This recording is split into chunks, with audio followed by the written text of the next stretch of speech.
Kidneys are my favorite topic. When I say favorite, I'm not meaning in a bad way. I mean like, because most people think that they can't fix the kidneys. Kidneys can be fixed easy. You just need to know what you're doing. The first step in fixing your kidneys is always change your diet. I've seen remarkable success with 30, 40 to 45 day dark grape cleanse. This by itself will help cleanse the whole body and your kidneys start to recover. You want to be on nettle seed. You want to be on cordyceps. You want to be on agaricus mushroom. I call it the kidney M formula. Very, very powerful formula. You use that to support your kidneys. Nettle seed is your friend because nettle seed is a kidney builder or a kidney revitalizer. Use helps for your bowels, your endocrine glands, your adrenal glands because it controls your kidneys.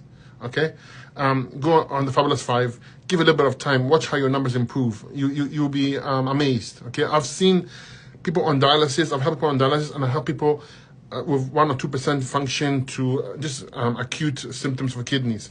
It's all the same way I deal with it, and it works.